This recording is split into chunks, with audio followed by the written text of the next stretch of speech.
Hi, what you're about to see is a collection of about 9 or 10 Suburbans and pickups that were Chevrolet engineering vehicles back in 1977. I actually filmed this on Super 8 back in 1977 and recently converted it to digital, so it's been a bit of a barn find in its own right. I'll leave a little commentary on each one because each one has their own story. So hope you enjoy it. Leave any comments down below, and thanks for watching. 77 was the first year for the 1-ton four-wheel drive trucks from Chevrolet, so that made this one pretty significant, as well as power windows and locks, which this was the first model year Chevrolet had that in a truck. So this one is a rare bird, or at least it was at that point.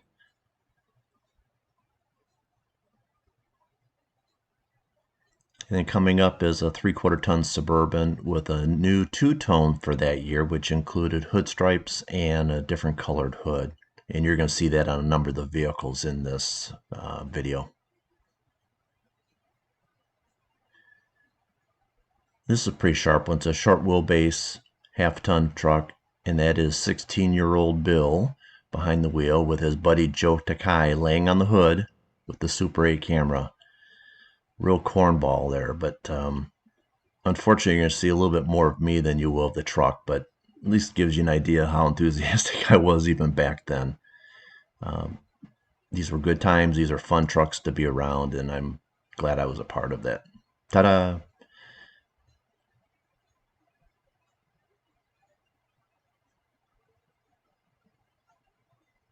Up next is a Suburban. Nothing significant. Might have been a different color for 77. Not sure why this one caught my attention, but hey, it's a square body truck. Why not? And coming up is a pretty cool truck. It's a 1-ton dually. It's two-wheel drive though, and it's pulling this fifth wheel trailer, which was part of a Chevrolet engineering test program. The reason this one's off the grounds is that my dad brought this home to help move a family member. So it was loaded up. It had all kinds of instrumentation, 454 if I remember right, automatic transmission, and this thing was a beast. I mean, we loaded this thing up and it had no trouble pulling it. And it barely fit in our driveway at home, and I noticed that it was just bumping up against the basketball hoop here, right there.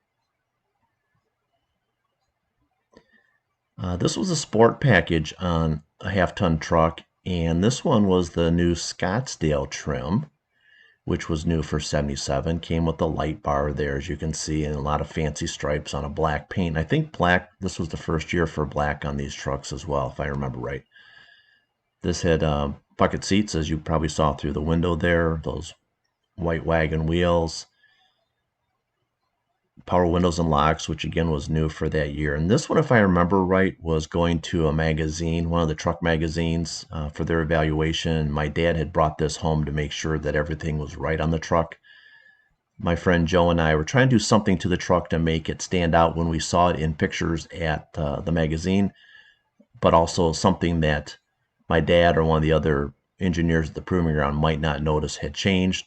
So we swapped the knobs on the radio. The tuner knob moved over to the volume knob side, and the volume knob moved over to the tuner side.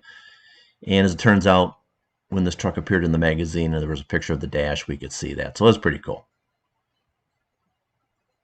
And this is a Suburban, which I'm not even sure if we're going to see the outside of it, which I think we will in just a moment. Yeah.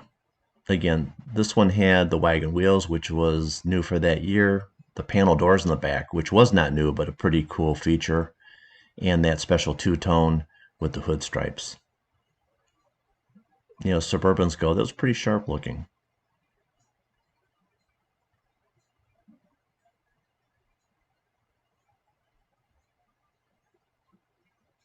And here's a 20 Series Silverado pickup. It's a crew cab, which 77, I believe, was the first year for the four-wheel drive crew cabs.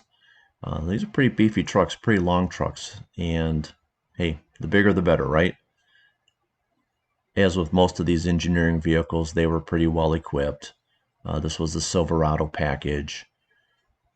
Every one of these should have had a tachometer. I remember that being a requirement.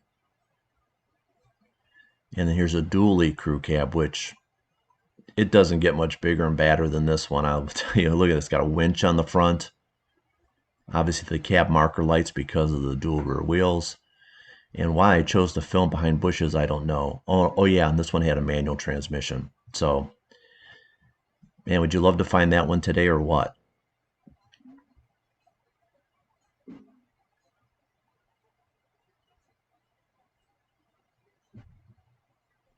And that's it. Thanks for watching. Any questions, put them down below. Take care.